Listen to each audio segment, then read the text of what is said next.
Bismillah, Assalamualaikum warahmatullahi wabarakatuh.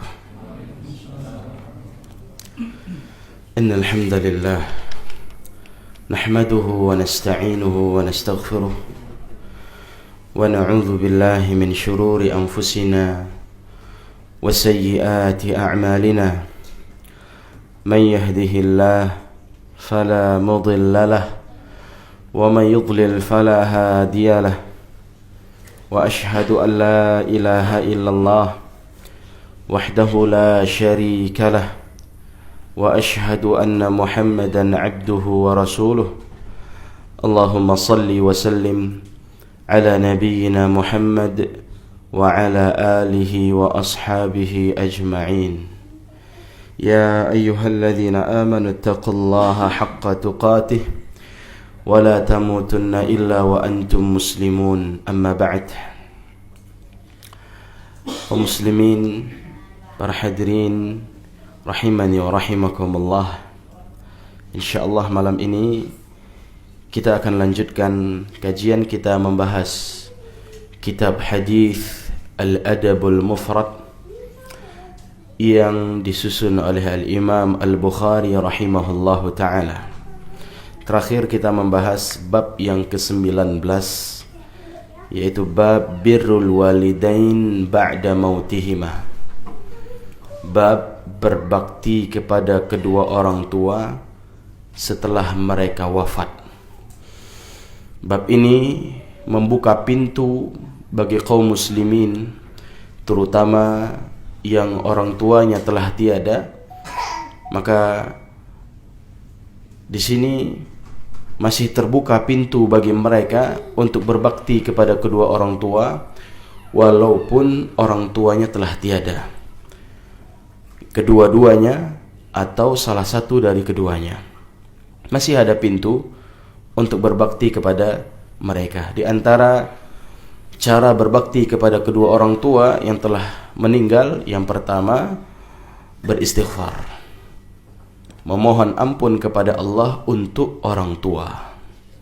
Sebagaimana hadis yang telah lewat, Nabi sallallahu alaihi wasallam bersabda dari hadis Abu Hurairah, turfa'u lil mayyit ba'da mautihi darajatuhu. Diangkat bagi orang yang telah meninggal derajatnya setelah dia meninggal, diangkat tinggi, diletakkan di satu posisi yang baik, sehingga ketika dia berada di posisi yang baik tersebut, dia mengatakan, ay Rabb, ayu syai'in hadha, ya Allah, kenapa aku bisa mendapatkan hal ini? Apa yang terjadi? Kenapa aku bisa mendapatkan posisi seperti ini? Maka dikatakan kepada orang tua tersebut, kepada ibunya ataupun kepada bapaknya, waladuka istaghfara laka. Ini semua disebabkan anakmu yang beristighfar untuk dirimu. Naam. Dan Nabi SAW juga bersabda, innallaha la yarfa'u ad-darajata lil'abdi as-salih fil jannah fayaqul ya Rab min ayna li hadha fayaqul bistighfari waladika laka. Sesungguhnya Allah Subhanahu wa ta'ala akan mengangkat derajat hamba yang saleh di surga nantinya. Kemudian dia mengatakan, ya Allah, dari mana aku bisa mendapatkan semua ini? Maka dijawab, ini semua dikarenakan istighfar anakmu untukmu. Dia di dunia selalu berdoa, Rabbighfirli wali walidayya warhamhuma kama rabbayani saghira. Dia selalu beristighfar, memohon ampun kepada Allah Subhanahu wa ta'ala untuk dirimu. Nah, kemudian juga kita sudah membahas hadis bahwasanya hadis dari Abu Hurairah, Nabi bersabda, "Idza mata al-'abdu inqata'a 'amaluhu illa min thalath." Apabila seorang hamba meninggal, maka terputus darinya seluruh amalannya kecuali 3, kecuali sedekah jariyah atau ilmu yang bermanfaat atau anak saleh yang mendoakannya. Maka di sini poinnya, anak saleh yang mendoakannya. Jadi doa seorang anak untuk orang tuanya ini adalah perbuatan bakti dia kepada kedua orang tuanya setelah keduanya meninggal. Dan para ulama menjelaskan awwaladin salih yad'ulah, ini tidak khusus doa anak kandung. Ya. Tapi doa siapapun akan sampai kepada dia kalau mereka tulus berdoa kepada Allah Subhanahu wa taala. Hanya saja doa anak yang saleh lebih spesial. Ya, karena Nabi menyebutnya langsung, wa waladin salih yad'ulah, dan anak yang saleh tentunya anak yang dia miliki yang berdoa kepada Allah untuk dirinya. Ya Allah, ringankan hisab kedua orang tuaku. Ya Allah, mudahkanlah perjalanannya di akhirat. Ya Allah, mudahkanlah dia untuk menjawab fitnah kubur atau pertanyaan dari malaikat, dan seterusnya. Doa anak yang saleh memberikan pengaruh kepada keadaan orang tuanya di alam kubur. Namun tidak menutup kemungkinan bahwasanya doa-doa kaum muslimin yang lain juga memberikan pengaruh dan efek kepada dirinya. Ya, tidak mengkhususkan doa anak orang yang saleh saja. Doa teman sampai kepada kita yang sudah meninggal. Ya, doa orang tua, doa tetangga, doa kaum muslimin. Ya, jadi tidak khusus doa anak saja. Karena doa orang lain kepada kaum muslimin yang lain juga sampai bermanfaat doanya. Ya, dengan dalil Allah Subhanahu wa taala berfirman, "Walladzina ja'u min ba'di walladzina ja'u", mana ayatnya? "Walladzina ja'u min ba'dihim yaquluna rabbana ighfir lana wa li ikhwanina alladhina sabaquna bil iman wa la taj'al fi qulubina ghillan lil ladzina amanu rabbana innaka ra'ufur rahim." Allah Subhanahu wa taala berfirman, dan orang-orang yang datang setelah mereka berdoa, ya Allah, Rabbana ighfir lana, ya Allah ampunkan kami dan ampunkan saudara-saudara kami yang lebih duluan beriman, alladzina sabaquna bil iman, yang lebih duluan beriman, ampunkan mereka. Ini menunjukkan bahwasanya doa kaum muslimin terhadap muslim yang lain ini memberikan manfaat. Begitu juga praktek doa salat jenazah. Seorang ketika dia salat jenazah, doa apa yang dia bacakan? Allahumma ighfir lahu warhamhu wa'afihi wa'fu anhu, dan seterusnya. Ya. Apakah dia membaca doa ini hanya khusus untuk anaknya yang meninggal, untuk orang tuanya, atau untuk kaum muslimin secara umum? Untuk kaum muslimin secara umum. Ini menunjukkan doa kaum muslimin juga bermanfaat bagi kaum muslimin lainnya. Ya. Nah, hanya saja doa anak yang saleh lebih spesial. Kenapa? Anak saleh ini didikan dia. Ya, bentuk dari upaya dan usaha dia. Nah, tidak lepas dari usaha kedua orang tua sehingga muncul anak yang saleh. Apakah usaha dari ibunya sendiri, atau usaha ayahnya sendiri, atau usaha mereka berdua? Nah, kaum muslimin yang dimuliakan oleh Allah Subhanahu wa taala. Maka kenapa kita di sini memperkecualikan dan mengatakan ini bukan khusus doa anak yang soleh, juga berlaku doa-doa yang lain? Karena ada istisnanya, ada pengecualiannya, ada juga yang lain. Artinya ada doa-doa yang lain dari orang lain bermanfaat kepada muslim yang lain. Nah, sehingga kita menetapkan hal tersebut, tidak mempersempit sesuatu yang luas. Sehingga kita tidak mengatakan doa yang bermanfaat itu hanya doa anak soleh saja, sehingga doa orang lain tidak bermanfaat kepada si mayit.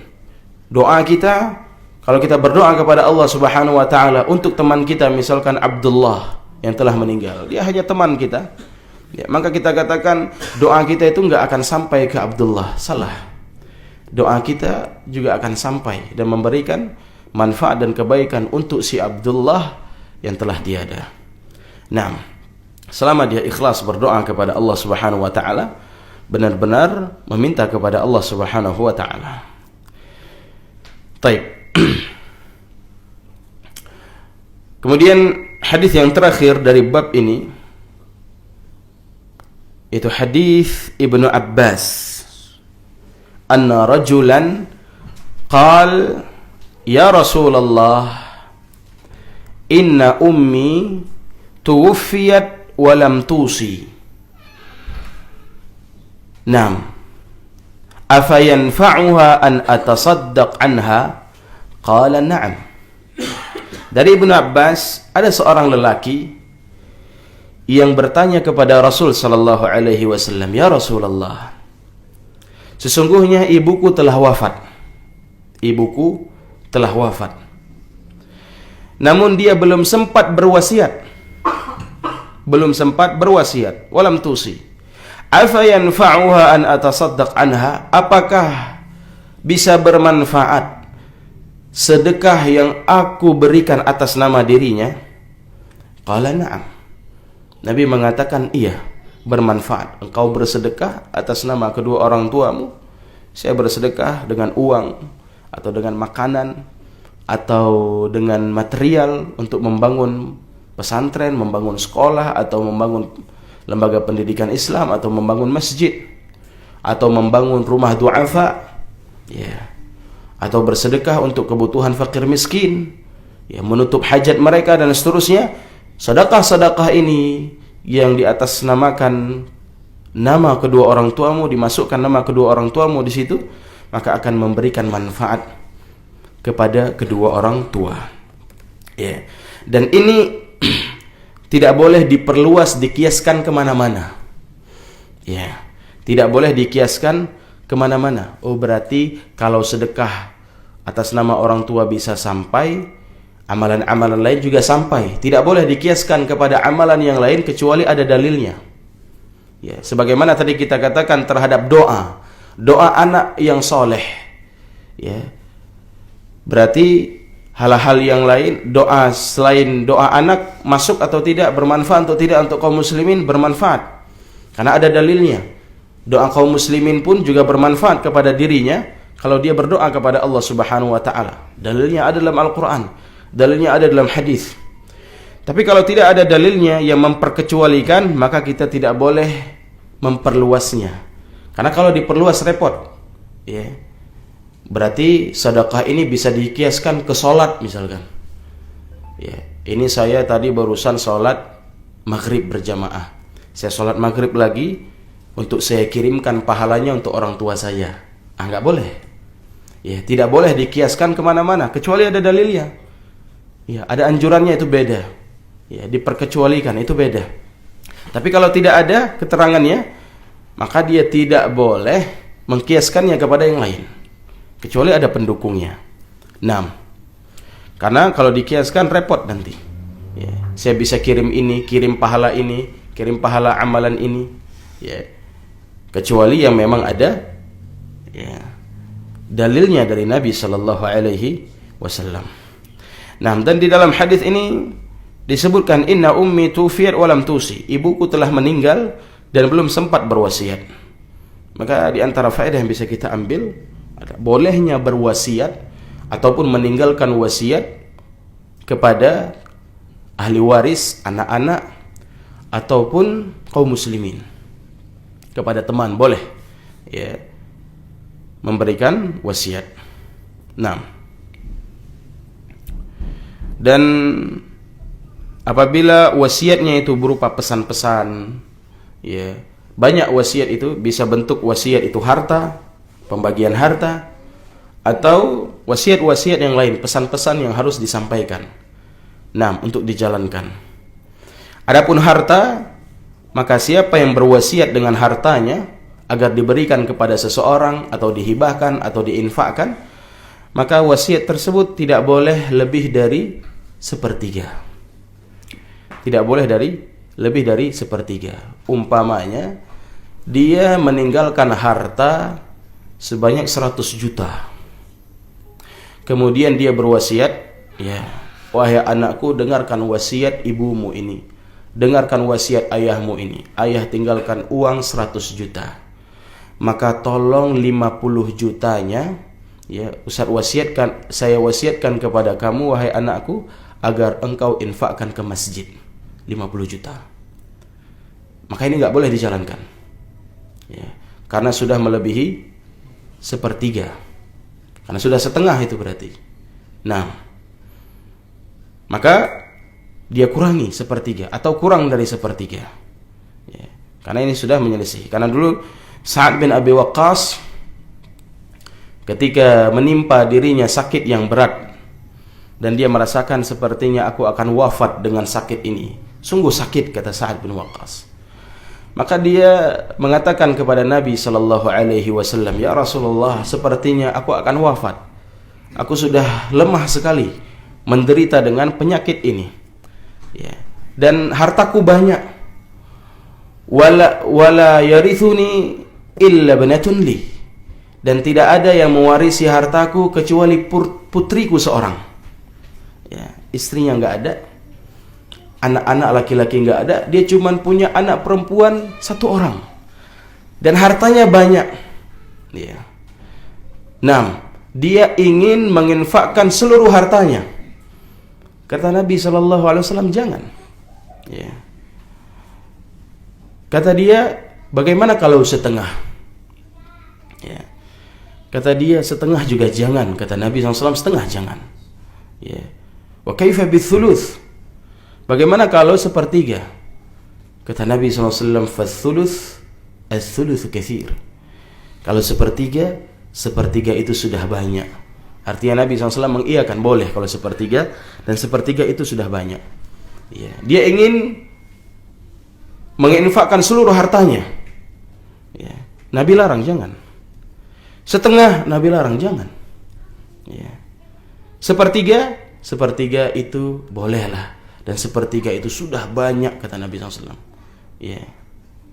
Kata Nabi SAW, "Innaka intada' warathataka aghniya."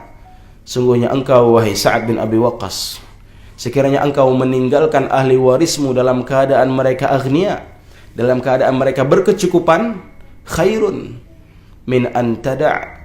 Ya. Lebih baik daripada engkau meninggalkan mereka dalam keadaan mereka yatakaffafuna an-nas, dalam keadaan mereka meminta-minta kepada manusia. Ya.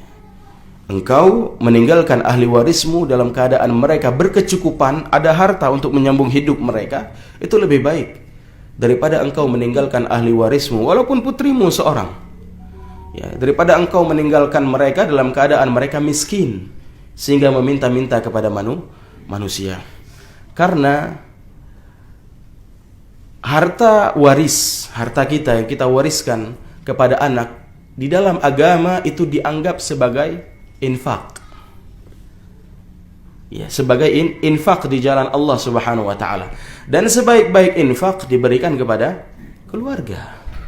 Infak, sebaik-baik infak diberikan kepada keluarga. Jadi warisan itu ketika diberikan kepada keluarga, porsinya lebih banyak daripada yang disedekahkan kepada orang lain, itu lebih bagus. Ya. Jangan seorang menganggap kalau saya sedekahkan semuanya untuk masjid, untuk orang lain, untuk fakir miskin, lebih baik. Enggak. Ketika engkau memberikan porsi lebih banyak untuk anakmu, untuk orang-orang yang kau cintai dari keluargamu, lebih banyak porsinya daripada orang di luar sana, itu lebih baik. Ya, karena engkau mencukupkan kehidupan keluargamu, anakmu sendiri. Ya. Nah, ayolah ikhwah yang dimuliakan oleh Allah Subhanahu wa taala. Maka wasiat yang lebih dari sepertiga tidak boleh dijalankan. Kalau dia mau menjalankan, kurangi. Ya, kurangi hal tersebut.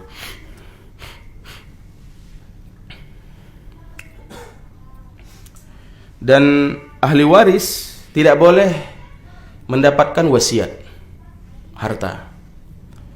Ya, kecuali sifatnya hadiah dan itu dibagikan sama rata. Ya. Kenapa? Ahli waris sudah dapat warisan. Ya, sehingga kalaupun ingin berwasiat untuk orang lain di luar keluarganya, kalaupun mau dibagikan kepada keluarga juga, maka harus dibagikan sama rata. Ya, beda kalau warisan. Kalau warisan tentunya laki-laki lebih besar daripada perempuan. Nah, ayolah ikhwan dimuliakan Allah Subhanahu wa taala. Dan wasiat-wasiat lain selain harta. Ya, pesan-pesan untuk menjalankan sesuatu. Ya. Nah, dan wasiat yang bertentangan dengan syariat tidak boleh dijalankan. Ya. Tidak boleh dijalankan. Umpamanya dia berwasiat, wahai anakku, kalau aku meninggal, ya, tolong kuburanku nanti di keramik, dikasih pagar, dikasih lampu, kemudian bayar orang untuk mengkhatamkan 30 juz Al-Quran selama 1 pekan atau selama 2 hari. Itu wasiat yang tidak boleh dijalankan. Kenapa? Bertentangan dengan praktek syariat, bertentangan dengan apa yang ada di dalam syariat. Tidak boleh. Atau pesan-pesan lainnya yang bertentangan dengan syariat, yang hukumnya itu ya makruh ataupun haram, maka tidak boleh dijalankan. Nah, jadi bagaimana? Ya, kalau memang dia yang tinggalkan harta, maka dia manfaatkan hartanya, dia sedekahkan di jalan Allah Subhanahu wa taala dengan jalan yang benar, ya, dan untuk kegiatan-kegiatan yang benar. Kemudian di dalam hadis ini disebutkan anna rajulan, bahwa ada seseorang yang bertanya kepada Nabi sallallahu alaihi wasallam. Rajulan ini tidak dikenal siapa, mubham. Ya. Maka di dalam kaidah ilmu hadis, sesuatu yang mubham dari sanad hadis ini akan mempengaruhi derajat hadis. Ya. Hanya saja mubhamnya di sini seorang sahabat. Maka ketika sahabat yang mubham tidak dikenal, majhul, ya, majhulnya di tingkat sahabat, maka tidak memudaratkan hadis. Karena sahabat dinilai udul semuanya, dinilai thiqah semuanya. Ya. Tapi kalau majhulnya di tingkatan tabi'in atau tabi'ut tabi'in, ini mempengaruhi derajat hadis. Bisa-bisa hadisnya dhaif. Ya. Karena ada ya sanad yang majhul, ada perawi yang majhul. Nah, tapi kalau rajulan, bagaimana kita bisa tahu rajulan di sini sahabat? Karena dia bertanya langsung kepada Nabi. Ya, dia berjumpa dengan Nabi, bertanya langsung dengan Nabi, beriman dengan Nabi tentunya. Ya. Karena kalau dia tidak beriman dengan Nabi, tidak mungkin dia menanyakan tentang syariat-syariat di dalam agama. Sehingga rajulan di sini, anna rajulan qala ya Rasulullah, dia sahabat. Tapi sahabat di sini tidak diketahui siapa, maka ya dia tidak memudaratkan keadaan hadis. Ya. Karena dia adalah sahabat. Sahabat dihukumi udul. Ayo ikhwah yang dimuliakan oleh Allah Subhanahu wa taala. Maka dari sini ya, dari bab ini, dari hadis ini terakhir, kita bisa menyimpulkan ada beberapa amalan yang bisa ya dikatakan sebagai amalan bakti kepada kedua orang tua yang sudah meninggal. Maka kalau kita urutkan, yang pertama istighfar. Istighfar seorang anak untuk kedua orang tua. Dia mohon ampun kepada Allah untuk orang tuanya. Kemudian yang kedua, doa. Doa anak yang soleh. Dia berdoa kepada Allah Subhanahu wa ta'ala. Kemudian yang ketiga, sedekah. Ya. Sedekah. Dia bersedekah atas nama kedua orang tuanya. Ya. Bahkan sebagian para ulama menyebutkan, sekiranya dia tidak menyebut nama orang tuanya, amalan apapun yang dia kerjakan memberikan manfaat untuk orang tuanya, karena dia bisa seperti itu hasil didikan orang tuanya. Maka seorang orang tua ya wali murid hendaknya mendidik anaknya sehingga lahir generasi-generasi yang soleh dan solehah, sehingga ketika dia beramal apapun, Anda di alam kubur juga mendapatkan kebaikan dari amalan yang dia kerjakan, karena tidaklah dia mengerjakan amalan tersebut melainkan karena sebab didikan Anda, didikan dari orang tuanya. Nah, ayolah ikhwah yang dimuliakan oleh Allah Subhanahu wa ta'ala. Kemudian juga hadis ini kita sampaikan tadi tidak boleh diperluas kemana-mana. Ya. Berarti sedekah sampai kepada orang tua, ya, maka kita kirim bacaan Al-Quran sampai juga, ya, kirim Yasin sampai juga, kirim Al-Fatihah sampai juga.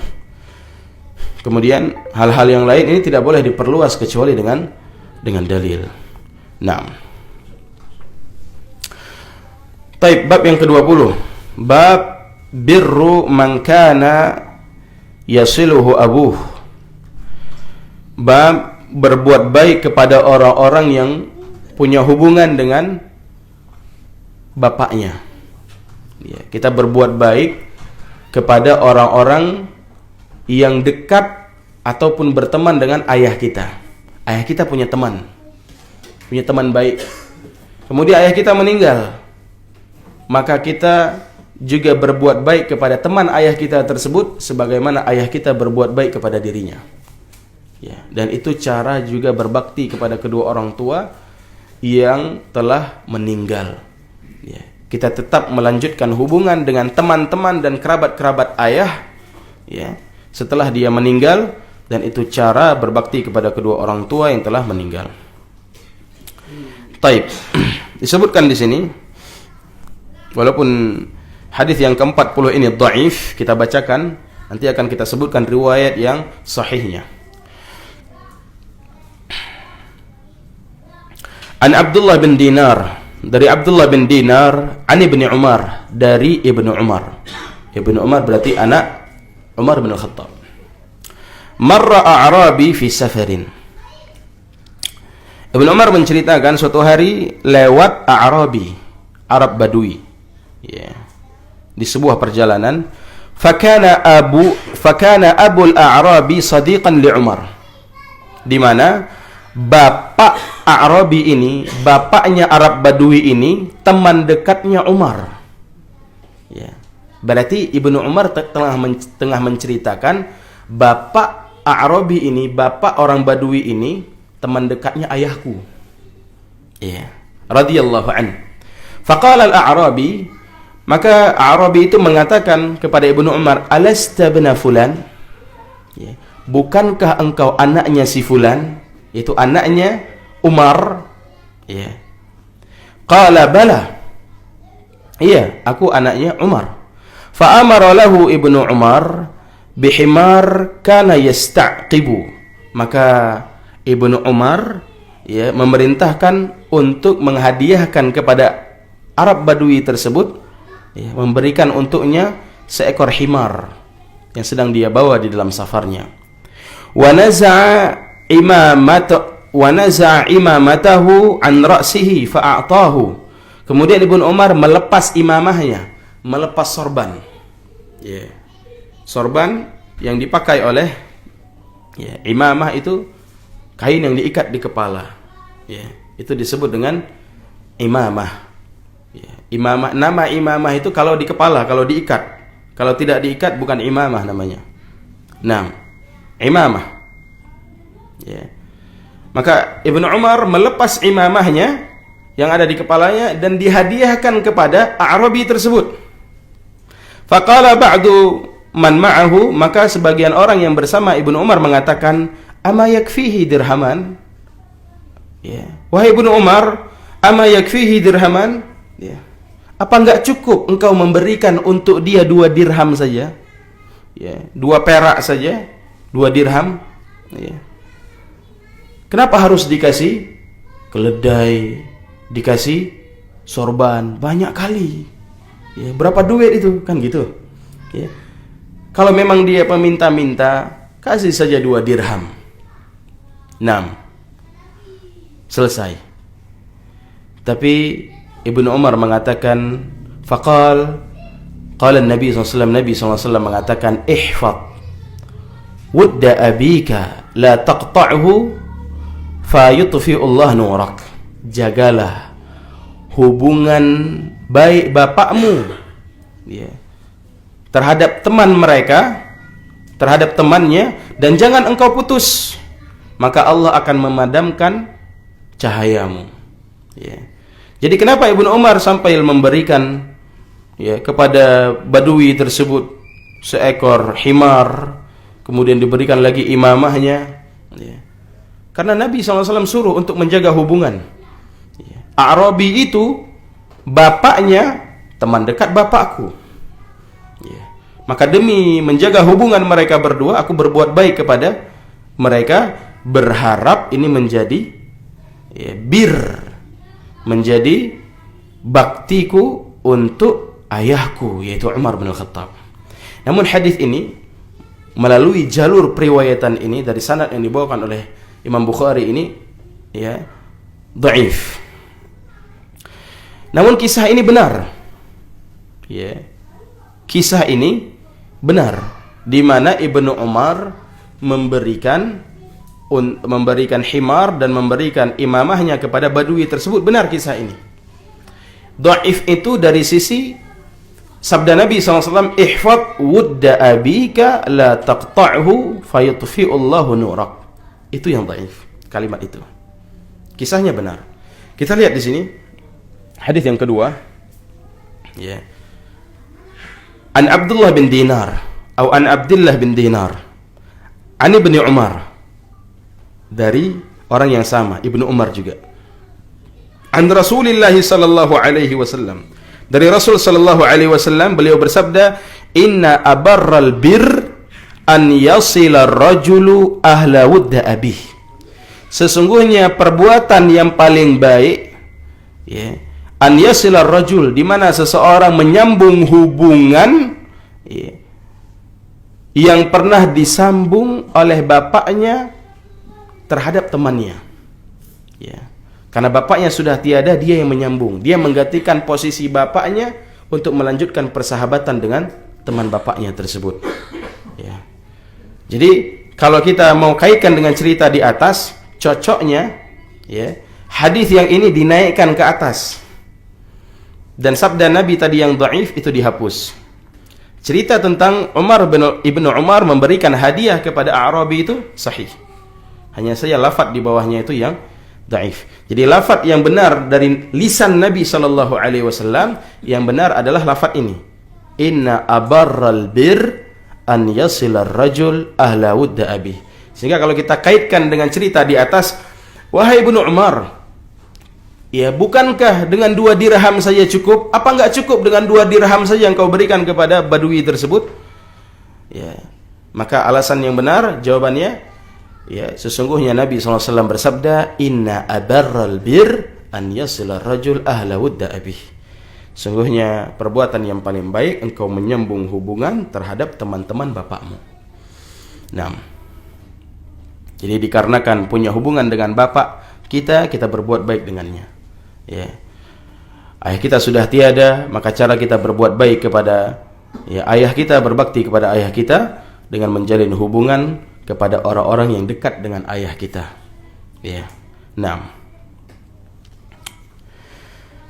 Baik. Berarti sampai di sini ada berapa amalan yang bisa kita lakukan untuk menyambung bakti kepada kedua orang tua walaupun mereka sudah meninggal, sudah tiada? Yang pertama istighfar, berdoa, sedekah, menyambung silaturahim atau hubungan dengan teman ayah kita.